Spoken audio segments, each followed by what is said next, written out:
wet or cold or like? Yeah, we have ours were cold. Really? Yeah. I feel like we've got winter coats in the car along with sunscreen and like a true Minnesota. Yes, it's odd this year.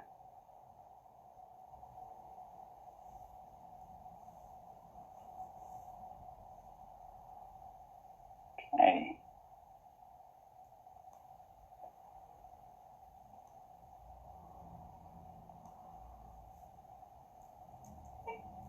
I think we have at least quorum, so let's, Anna, do we want to go ahead and do roll call and then we can get started? Sure, yes. Just confirming, y'all can hear me on the line, okay? Yeah, we can hear you. I'll go ahead and start the roll call then. Any Augustine? Bruce Frame? Steve Fensky? Good morning. Present. Dale Hedstrom?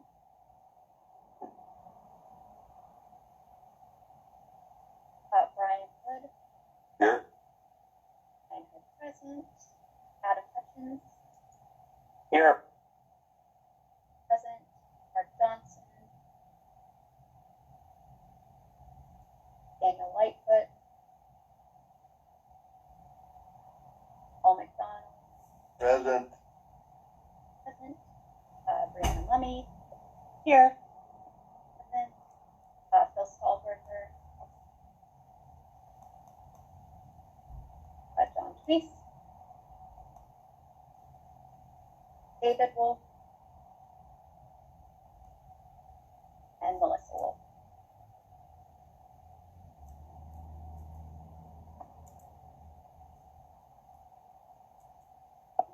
Okay, I think myself, we just have quorum, so I'm sure others will be joining in as we go along. So let's go ahead and get started. So kind of a standard agenda for today after we do sort of the initial approval of minutes and all that.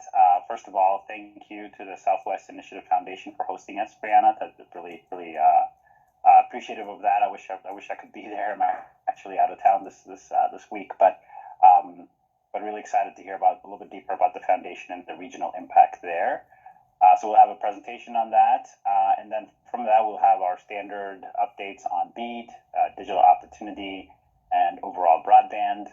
And then from there we have a presentation from Connected Minnesota on connectivity and digital navigation in Minnesota. So Scott Cole, who had done writing for this task force in the past, is leading that, and will have a presentation for us. And then we will end with any subgroup discussions. Hopefully all of you had a chance to meet at least once. If not, at least we'll have a discussion about that. And we should be able to close promptly at 12:30, if not sooner. So that's the agenda for today. So before we get into it, first thing is approval of minutes. Hopefully that was included in the calendar invite that came through today. Hopefully all of you had a chance to review the minutes. Any questions, comments, or concerns about the minutes?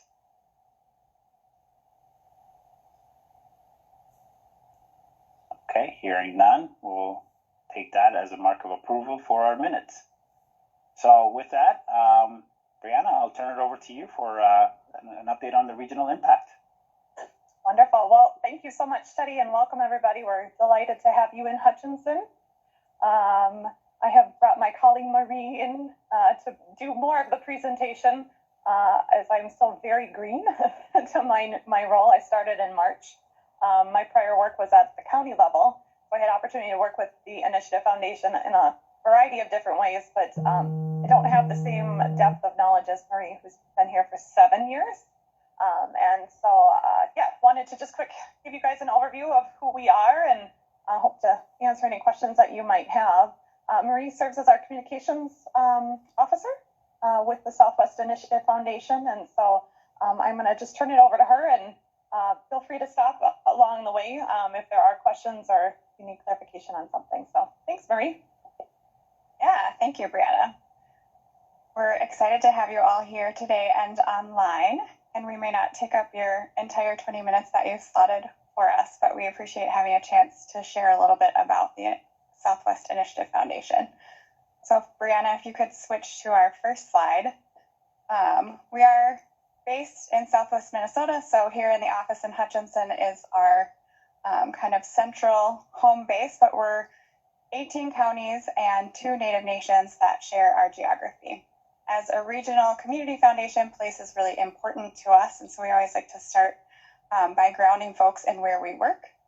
We have 4 communities with 10,000 plus in population, but most of our 156 communities are actually quite a bit smaller than that, 1,500 residents or less, so we're very much a rural area. We also are very deeply defined by agriculture.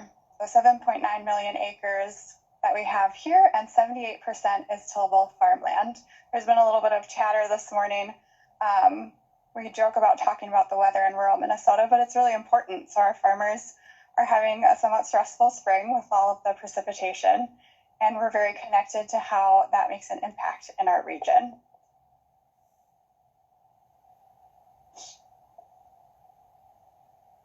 We're having a slide issue.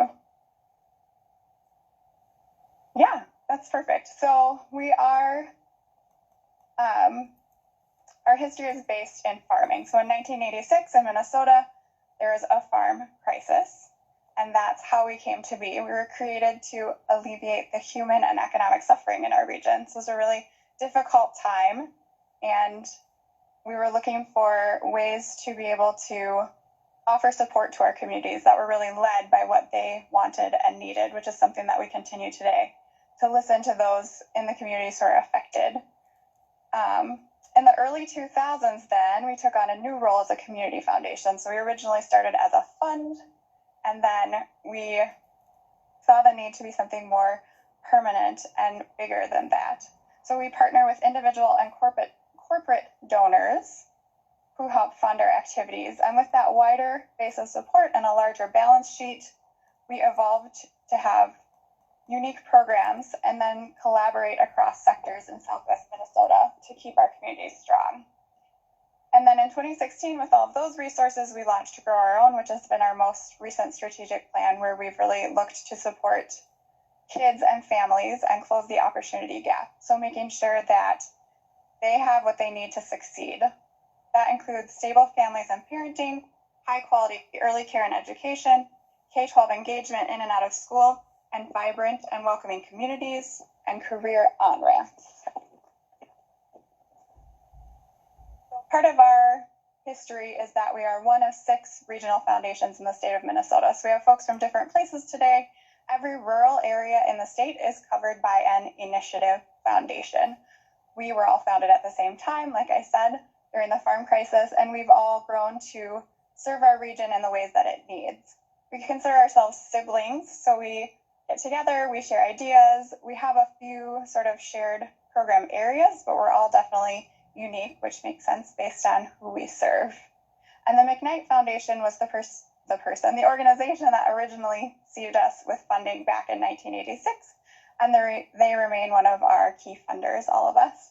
And we have a really close relationship and appreciate the ability to help connect them to rural Minnesota, and we also connected to their presence in the metro area.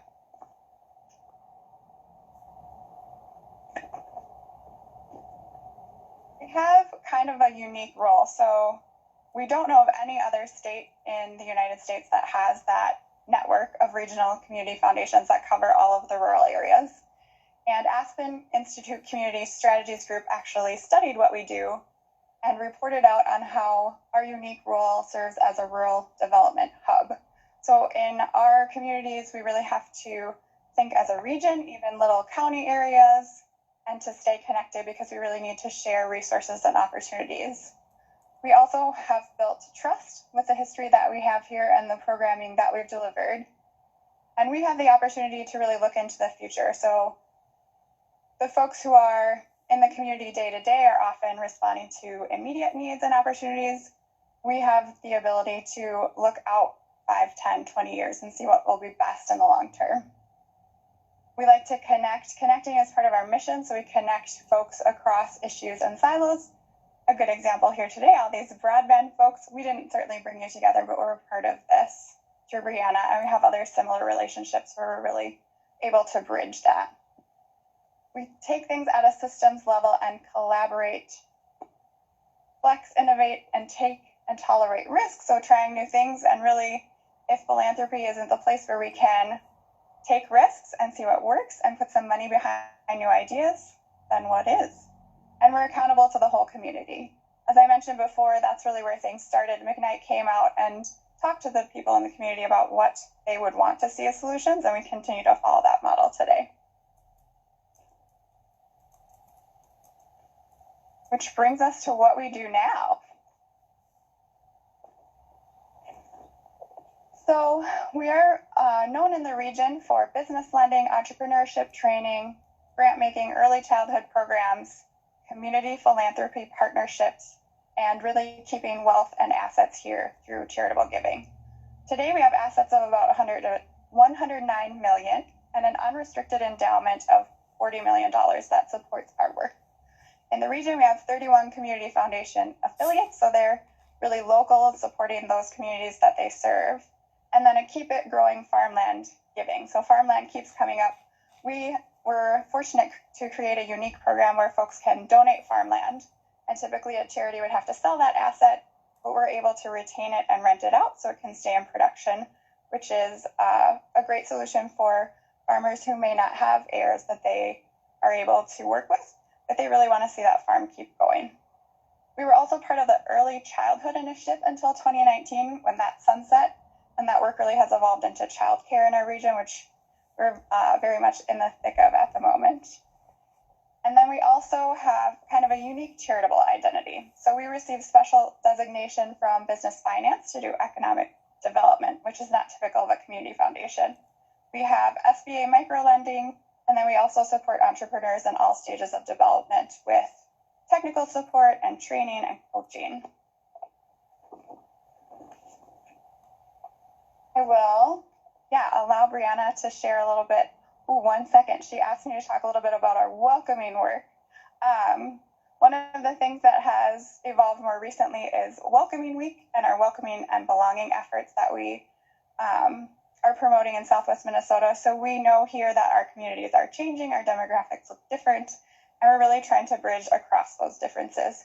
So in September, nationally, Welcoming America hosts Welcoming Week, which is really about including immigrants and making our communities more welcoming places for everyone. We've been celebrating for the past 4 years. This will be our 5th year.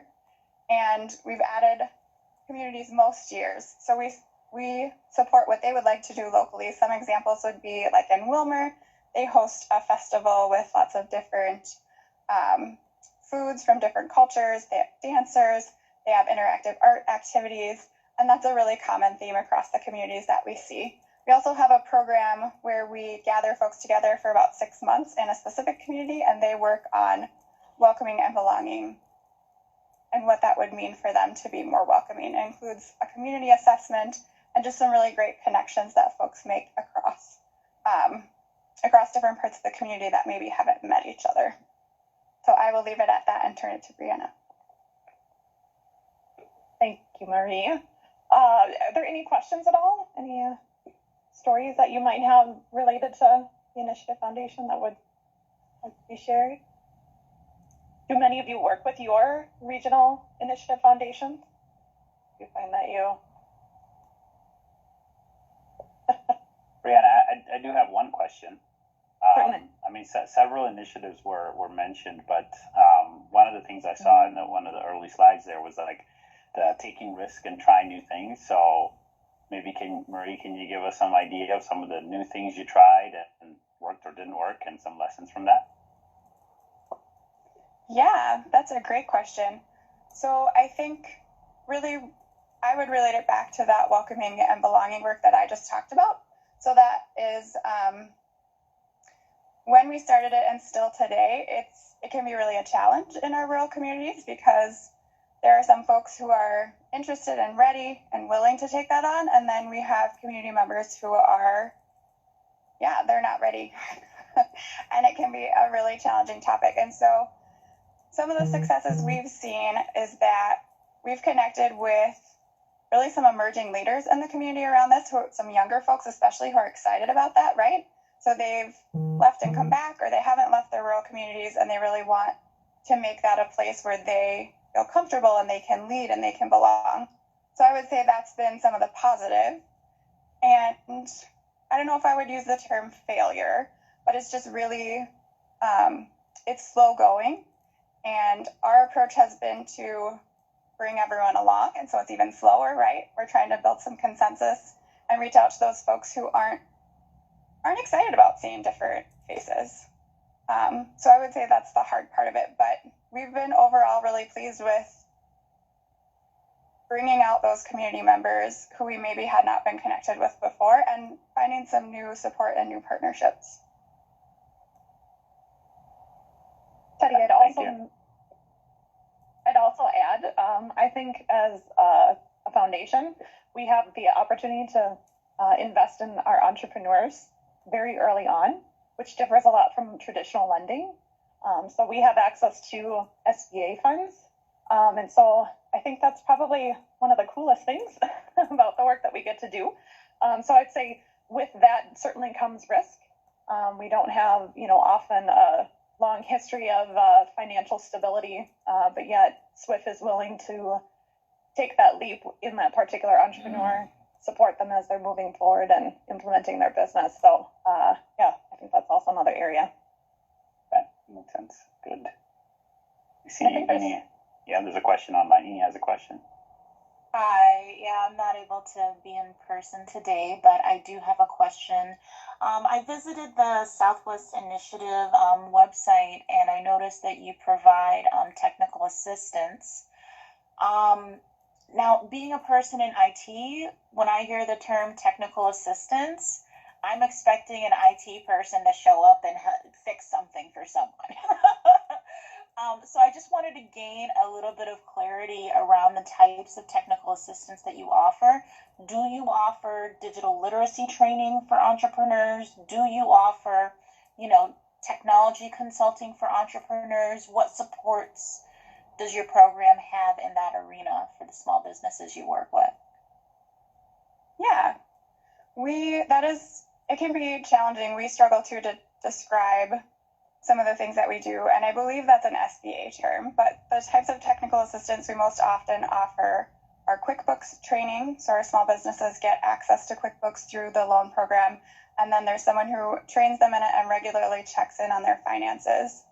And then also marketing is another one of the major assistance that we offer. We partner with Red Star in Wilmer, which is a creative firm, and they do several different retreats and workshops with our small businesses so that they can really get to the heart of what they do and do that messaging and marketing element.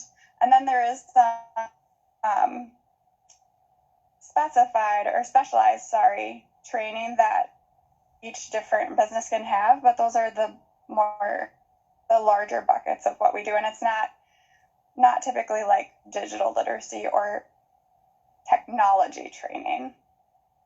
Only reason I bring it up is that since I do work in the digital literacy arena, I have observed that the digital divide exists in our entrepreneurial population as well. And for some reason, I've noticed that there is a disconnect between, the services being offered to the small business owners and, actual digital literacy and access to technology and that type of consulting and support. So just throwing it out there that I've observed a severe need for that type of assistance. Yeah, that's great feedback, and I will be sure to share that with our team.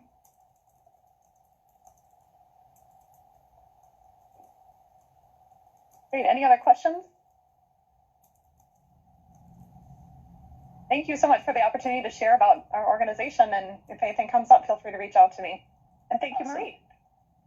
Yeah, absolutely. Thank you, Marie, for hosting us as well as giving that presentation and update. It was really good and really exciting, the work that you're doing there. And Brianna, thanks for obviously organizing it. So, okay, moving right along in our agenda. Next piece will be the lead update. So I don't know. I see Bree. I don't know if I see Diane in the meeting or not. Hi, good morning. I don't think Diane is able to make it today because of another meeting, but we'll provide some updates on BEAD. So if you are not aware, our Volume 1 has been approved. We are working to get it formatted in a way that will get it posted on our website very soon. But how we submit it to the web portal for NTIA is very copy paste in Word, and we want to make it a little bit more visible and easy to read. So that's taking just a little bit of time, but we'll get Volume 1 up soon. But if you need that information or want it, you can always request it from us and earlier, and we'll be sure to get that off to you. As far as Volume 2, we did yesterday just have another hearing meeting with the review committee. And I think we have it in a place where there's just one area that needs to continue to be addressed, and that is our low-cost rate on our tribal sovereign nation areas. In Minnesota, we have a very close relationship with our tribal partners, and we need to do statutory requirements, but also how we work in Minnesota is collaboratively and have consultations with each of them. And we're doing that through an email and working through that process because, we strongly feel OBD and leadership that is not, we need them to work with us and tell us what that is, not tell them what we think it is. Certainly we don't know that. And so there'll be some continual work on that, and that will take a little bit of time to do so in the next few weeks. But hopefully by July 1st, we'll have some updates and can provide that to NTIA and move forward with getting Volume 2 approved. At that same time, we are in the middle of the final phase of getting the challenge process started. So first and foremost, want to remind everyone, if you are not getting on our e-blast list, to email Anna and share that with all of your friends and colleagues because information will be coming very soon. Next, we will be starting the challenge process by doing some regional meetings across the state starting the 25th of June. And those are really informational meetings on what is the challenge process, why should I care, and make sure people have access to that information before registration window opens and we launch the portal. So one will be in Detroit Lakes, one in Chisholm, one in Rochester, one in New Ulm. We are working with Lower Sioux to do a designated or tribal that will not be for, it'll just be specific to our tribal partners. And then also a virtual one. And then also once the challenge portal and all moves forward, we're going to have designated weekly office hours for questions of people as we go through this process. And if you're watching it nationally, a lot of states have had some challenges with the challenge process, and we're learning a lot from what they're learning. And I think, and Tom is on here, but every day we get an update to the challenge process from NTIA because of all the things that we're learning nationally in how this is going. With that, like I had mentioned, we'll have a registration portal opening targeting around July 11th, and then launch the actual challenge on around the 22nd. That's all a little bit subject to change. We are working with Connected Nation and AppGeo to do the portals, which they have worked with other states, and feel confident that the work that they have previously done will be adjusted for our state, and we'll be in a good place to have a good challenge process. Any questions? Just a reminder, the challenge process is open to local units of government, nonprofits, tribal, and ISPs to do ultimately those challenges. I know Education Superhighway in Minnesota is very interested as a nonprofit with the MDUs, but we certainly, anybody can join those informational meetings, but when it comes to doing the actual challenges, you do have to register. It's going to be really important that organizations, whether it's the ISP or nonprofit, that there's one. We can't have, more than one challenge person and sort of portal for each. Like, they just need to be very well coordinated. So if it's Melissa, if you were still at Midco, I almost put you back there. But then it would be, it needs to be that one person that is doing all that work, just so we don't have multiple challenges within an organization and us having to filter out who's the one if they don't line up. So questions on that? Anna has been helping us coordinate that. Anything I missed? Okay, thank you. Keep me in check. And Bree, just the overall timeline. I mean, like, just remind us again. So challenge opens on the 22nd. You said, how long does that run, and then what happens after that? Yeah, so I believe our plan, we can do 30, 30, and 30. So 30-day window for challenges, 30-day for challenges to the challenge. Rebuttal, thank you, that's the right word. And then we have 30 days as the office to deduplicate and go through all of them and figure out which are credible challenges. Okay. And then from there, it gets submitted. I mean, then the final approval has to come from NTIA to say, yep, you're good. And then that's what we'll base our subgrantee selection on, ultimately, and the final location data. I think just important, and we've sort of talked about this concerns at the state level, is once our volume 2 is approved, our 365-day time clock starts. So the concern is the challenge process won't be complete, and that will eat up in the time, but we won't have the final locations. So just of concern, other states are running into this. I think Louisiana definitely ate up a lot of their time because of the challenge process starting, because their volume, it didn't align. What we would love to see is get through the challenge process and then start that clock, because then we know what we're working with.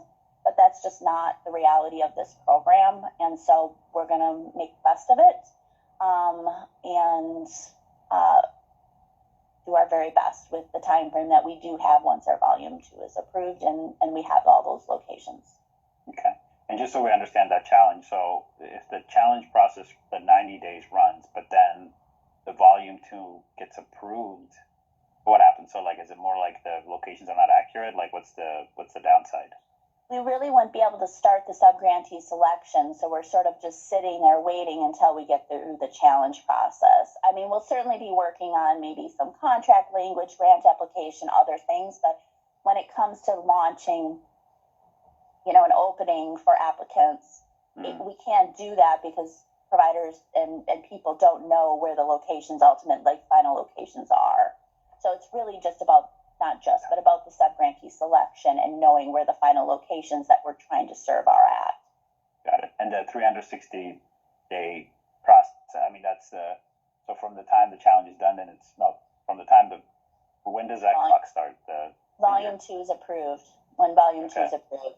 So let's say volume 2 does get approved July 1st, that 365 days starts, and we haven't even launched our challenge process. And I did misspoke. I think we can go up to 120 days in the challenge process, but I think we were planning on the 90. Got it. Bree, can you share, are you going to be monitoring the geography of the state to make sure we have people registering from all parts? That's a great question. I'm assuming that, yes, we would make sure to do that. And Anna has been keeping a list. So when we go to each of those regions for the informational meeting, again, those are voluntary. We'll be doing some additional, we talked about doing some additional webinars specific to applicants, so ISPs as well, to make sure that they're engaged in the actual challenge and all of those folks in the region. But, thinking through, making sure we're inviting county administrators, the chairs, the townships, and hopefully all of you association members will share with your members that, hey, these regional meetings are happening, and show up. It's a little, it's this balance of making sure everyone's aware, but then ultimately, not everybody can participate in the challenge either, but, the peer pressure of, local citizens on those groups to participate in the challenge process is also helpful. So I know it's a little confusing. But yes, we are doing our very best. We also indeed have some e-blasts that lists that we're working with comms on specific to those regions of the state too. And again, sign up for our e-blasts and get that information out and share amongst all that you can. But I would assume the problem is we're not taking registration for those events, but when the registration period is open, then we'll have some more control on going, wait, there's nobody in wherever. But yeah, hold us to that. That's a good point. Well, I think I'm putting my previous county hat on, right? The thought is like, well, if that county is doing it, are they doing it just for that county? Is there a willingness to do more of a regional approach because there may be capacity limitations or whatever that might look like? And so I think maybe it's just a reinforcement of maybe working with our regional development commissions. I feel like it would be a natural fit to try and work with them in an effort to ensure that their regions are being included in that registration process. Is there going to be a way for us to see who's registered? So if I could say, yes, right, the Southwest Regional Development Commission registered, but not another portion of our region? That's a good question on whether or not data we can give that out or not. But let's make a note of that, Anna, and see if we can chat with, again, we're working with an organization that's doing a lot of that work for us. But I do think that's a really good point of making sure we're connecting with our economic development region people to at least flag. And that was something that Nathan with the counties had brought up. Like, we have counties that have, very robust GIS departments and are very involved in it. And then we have very small counties that don't have that. And that's been a concern from the beginning. And how do we do that? So.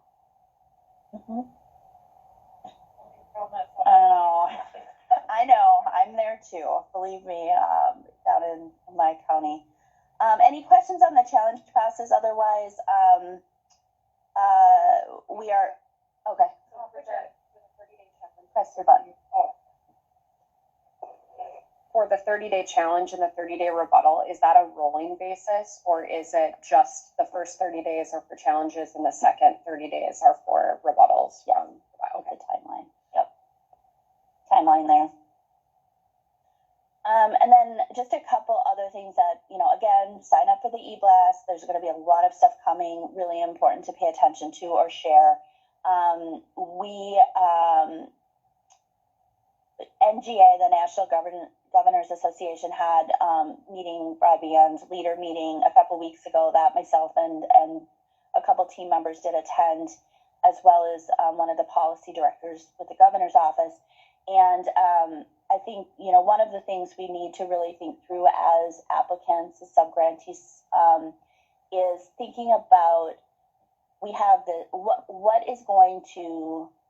what would be waivers that you would need in order to make it feasible and achievable to go into some of these areas, and think about those early, because that is an area that Evan Feynman with NTIA has said, like, each state is going to have some ability to accept waivers. Ultimately, those waivers go into the final plan that goes to NTIA for approval. But if we have areas of the state, and we know that here because we've been doing broadband for a really long time, that these are the most expensive, if there are certain aspects of, we really want to serve this as ISP so-and-so in Chisholm, but this is a barrier, this is a barrier, this is a barrier, these are the waivers we're requesting, is really think that through and not just say, I'm not participating because, let's think of ways that I want to participate, and this is a condition of my application. So just something to think about, and how we're trying to sort of navigate some of these approaches that are going to be most difficult in Minnesota, is by really being thoughtful in the waiver process through our office as we put the subgrantee final proposal in.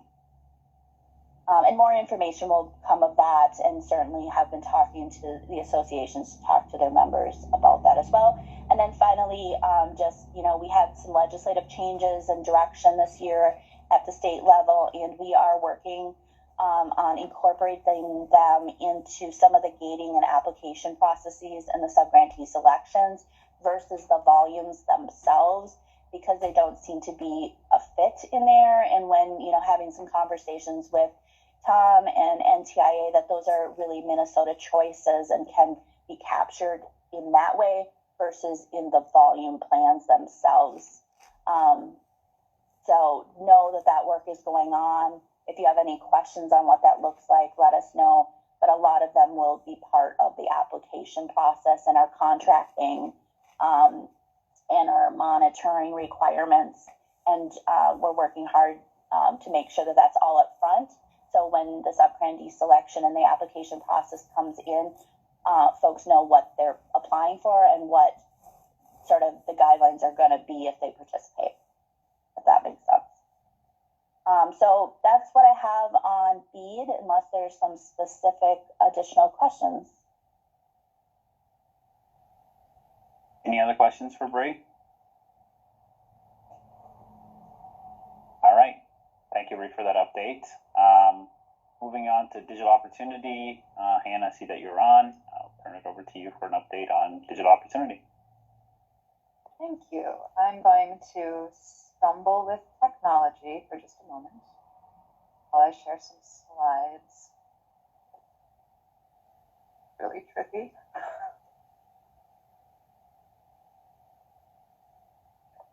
We can see it. Oh, I was ready for the microphone. That's something I have to do. So for digital opportunity, we've been focused on the capacity grant program. This is the federal grant that funds the implementation of the digital opportunity plan, or at least some activities within it.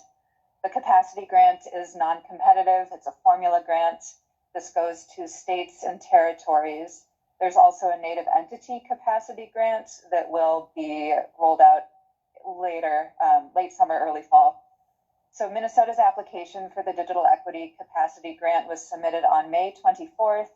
We're applying for our full allocation of a little over $12 million. We expect that the first state is expected to receive their capacity grant award by August 28th. And then after that, they'll be awarded on a rolling basis. So we would hope that September or so, we would see that funding for Minnesota. The period of performance for this is 5 years. So once that clock starts, we have 5 years to work with this $12 million. There are some details that have made this slightly challenging. One of those are these caps that are in place regarding how this funding can be used. So out of that $12 million, we can't use more than 20% for digital equity plan updates. We're extremely under that in our budget, like less than 8%. We can't use more than 10% for internet affordability programs, and I'll talk more about what this means in a couple slides. We can't use more than 5% for program evaluation, and we're still comfortably under that. And then the biggest challenge is we can't use more than 3% for administering the grant program over those 5 years. And if you do that math, that's, approximately a half-time intern for 5 years. But we found some ways to arrange our budget so that our staff will be good to go for those 5 years and have enough time to administer the programs fully. The other challenge is that these funds aren't being dispersed all at once. They're being dispersed across 3 separate notice of funding opportunities and 3 separate applications. So this $12 million that we're working with is approximately 50% of what we expect to receive overall. About a year from now, we'll apply for another 25%. And about a year from that, we'll apply for the final 25%. So it's going to be quite a dance, I think, trying to balance these different applications with different application periods, even though all the funding will be going toward the same kind of activities. You have concern, you said the word application. Is there concern that it would not be funded or not at the amount in which you are applying for? So every application that Minnesota submits will be non-competitive and it will be a grant formula. The variable that we can't quite predict is how much funding it will be each time. These percentages aren't perfect, first of all, and then every year the funding amounts will be recalculated based on current census data. So if Minnesota experiences a mass exodus at the end of this rainy summer, that would affect our funding in the future.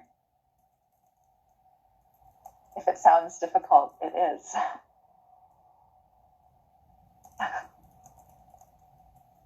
Oh no, let's see. So there's the capacity grant program, and then we're also looking at the competitive grant program. The Office of Broadband is not an applicant for this, but we're just keeping an eye on it, and I wanted to provide an update while we're here. So the capacity grants are non-competitive. The competitive grants are competitive. There's no formula associated with the competitive grants. These are for local governments, nonprofits, anchor institutions, workforce programs to apply for so that they can receive funding in addition to anything they might be receiving through their state broadband office. The competitive grant notice of funding opportunity should be released no more than a month from the date that the first capacity grant award is made. And so what these tea leaves mean is that by the end of September, there should be a competitive grant notice of funding opportunity available. There's a $1.25 billion in this program for competitive grants.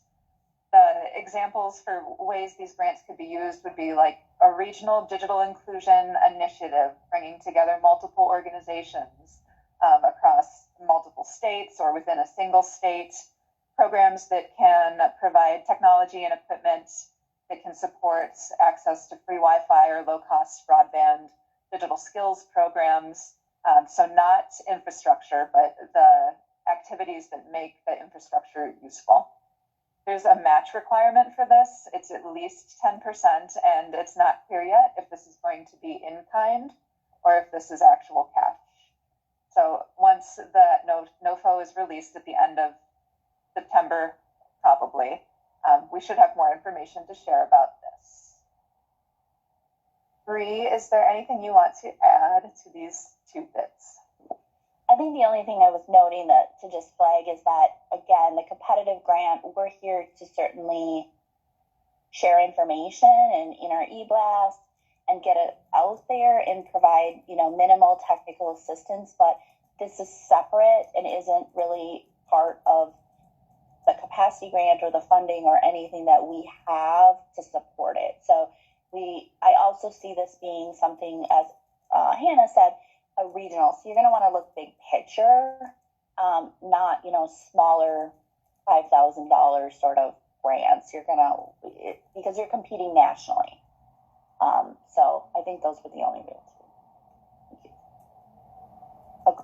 Do you have anybody already stepping up saying they're interested in applying? Do you have an idea of who might consider putting application in?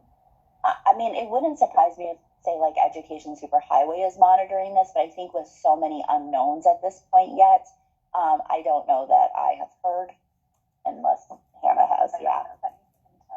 Yeah. I could see maybe some of our larger counties that have more capacity or digital inclusion work that's already happening, monitoring this really closely as well, because I think it's important to recognize the capacity grant, the work that we're doing.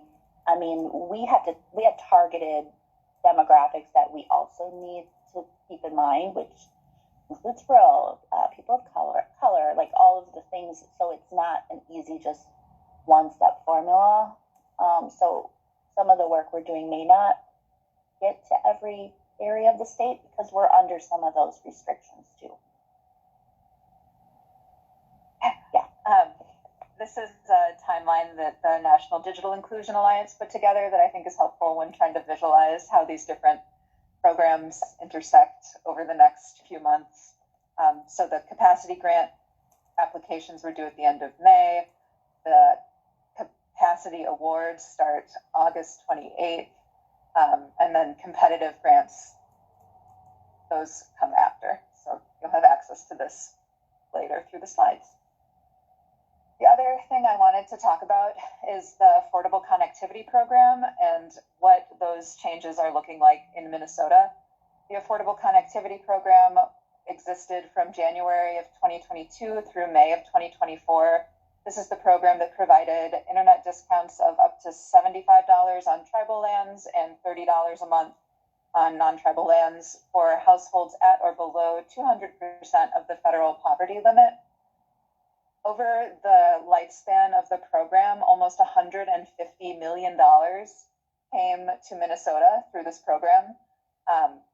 Almost 250,000 households were enrolled in this program.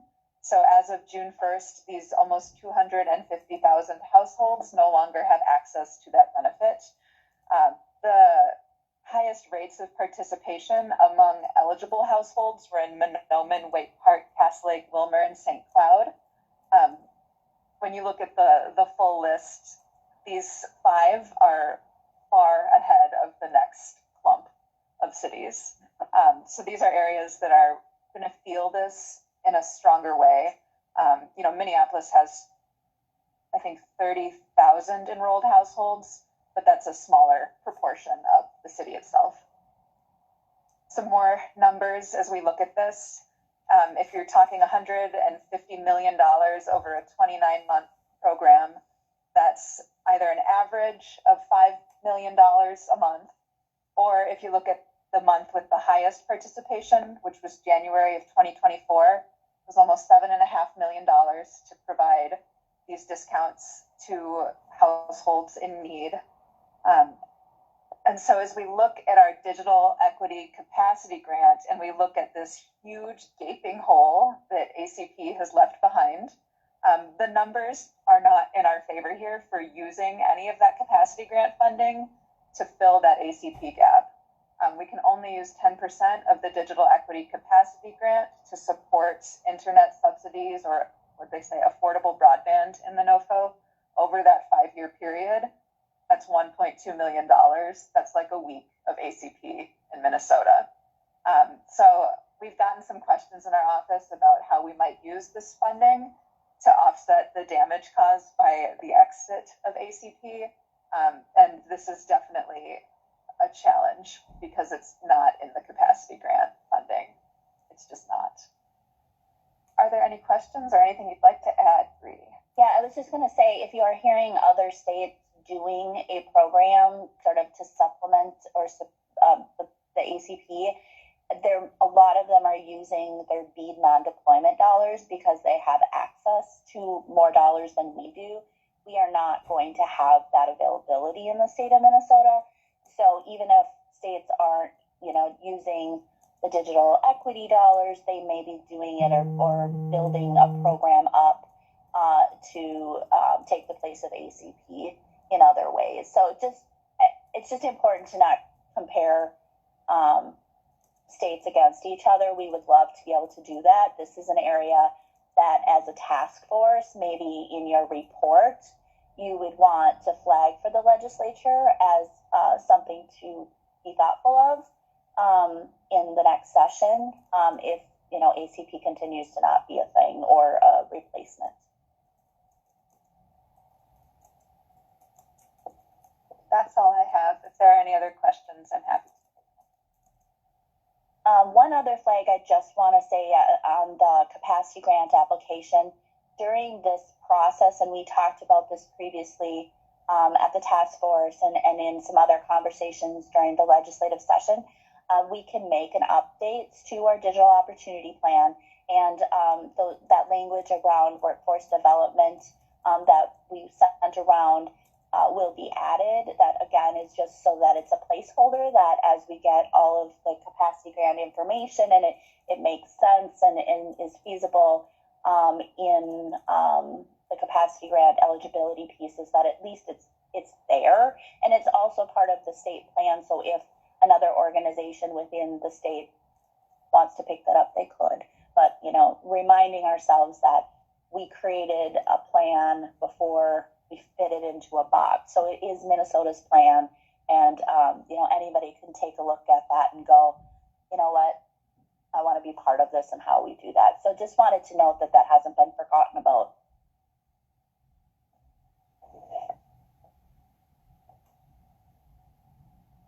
Okay. Any other questions for Anna or Bree? All right. Not seeing any hands go up. Let's do this. Okay. So so we're running a little bit ahead of time, but that's okay. I see Scott's on as well. Let's take a 10-minute break and get back together at 11 a.m. Central, and then we'll pick back up with the broadband overview.